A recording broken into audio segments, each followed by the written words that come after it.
Kenname illee galmaan gad nyaataniiti. Kanaaf dogoggorri sammuu namaa yookaan immoo injira waan ta'eef kanaaf waan gootetti nam dubartii namaa yeroo lama itti dabarree gudeennee jechuudha. Hiriyaa kiyya wajjin. Ida haase waan abbo sirnaanaa seenuti. Dirqamaanii miti waan ofii keetti hojjette lubbuu keellee balleessuun barbaanne ammoo uummata Oromoo kana keessa dhaabaddu qeerroof qarree Oromoo kana hayyoota Oromoo kinoo barsiisota tas jira beektota tas jira warra kana keessa dhaabaddu waan goote waan uummata Oromoo kana irratti raawwatte waan safuu cabsite safuu uummata Oromoo waan cabsite kinoo meeshaan itti madhu yoo isaan siidhiisan yoo isaan immoo hojjeesaadhaan asumatti biyyootti simannaa jechuudha.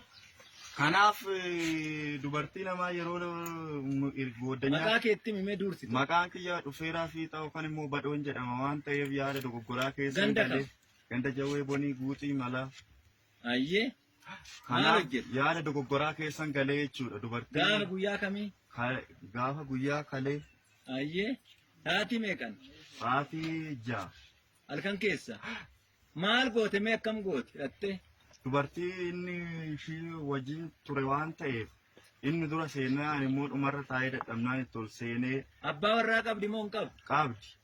Abbaa warraa maal gootan? Hin bahe. Maalidhaan baafte? Inni rasaasa qabaan immoo harka duwwaa. Qawweedha sodaachiftanii baaftan. Inni qawweedhaan alatte egaati immoo maal goote? Nan gudeeti. Hin gudeedde ayyee maqaa ishee eenyu jedhama? Dhiisi. Okkee dhiisi. Ati mee itti fufi mee?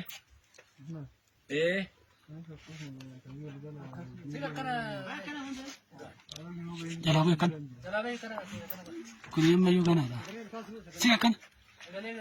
Maqaan kee eenyu? Ol kaasi ibboo akka uummanni kun dhaga'utti akka qeerroo qarreen hayyoonni dhaga'anitti. Caalmaa eenyu? Ayiluu eenyu? Ganda kam? Aanaa kam? Ana jaldu maal hojjette? Ayyee.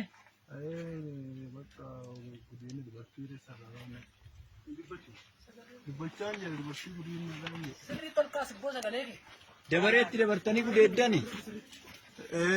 Dabareedhe. Ila dhaggeeffadhu.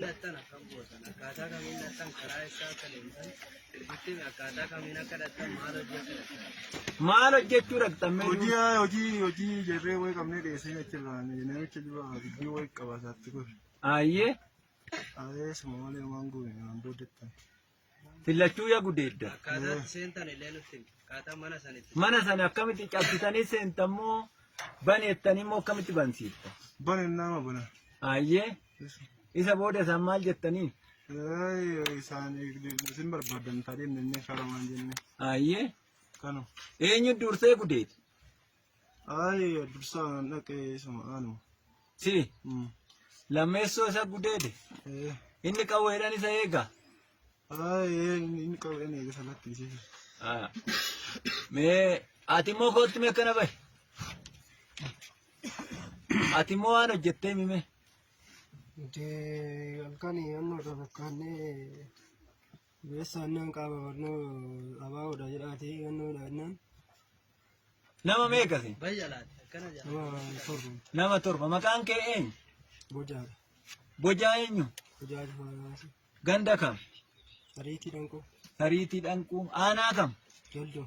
Aanaa Jaldu. Maal hojjette? Halkan nuti naannoodhaa nuti qaama bilisummaa Oromootii birrii nuu kennaa deemee dinnicha namaa kukkutan. Dinnicha namaa kukkutan, birrii namarraa fudhatan waan kanatu jira jechuu. Isa booda eenyuun qabamte? Isa booda isaanuma kana faana qabne. Waraana bilisummaa Oromoo siin qabe. Kana jiraachuuf akkana bayyaa abbaa. Kootu mee? Atoo eenyu maqaan kee? Burukee. Burukee eenyu? Dabbabaa. Abbabaa eenyu? Dabbabaa. Dabbabaa eenyu? Alamuu. Mee waan hojjette himi? Kanuma tokko nama torba taanee kumtaala namaa tarsaanii balbala namaa qosoqqolle. Gaafa guyyaa kamii? Guyyaa isaa qidaameedha yaadadha. Ji'a kam keessa? Juma kana keessa. Ji'a kana keessa. Eenyu irratti raawwatta?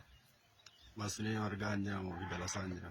Masfinii margaaf dalasaa kan jedhamu. Eh, Kumtaala isaa jalaa kukkutan nuti qaama abaa teeftaniin eh, kana jira jechuudha uummata Oromoo laala. Hubadda. Yaa rakkanne uummata Oromoo waliin rakkanne irra nuti. Hattuu wajjinis rakkanne, uummata Oromoo wajjinis rakkanne, mootummaa hattuu kana waliinis rakkanne jechuudha. Waan mootummaa hattuu kanarraa dhaalte isa dalagaa jirti jechuudha kunillee. Kanaaf amma murteen kan keessan in ajjeefna moo gorsinee gadhiif? Gorsa!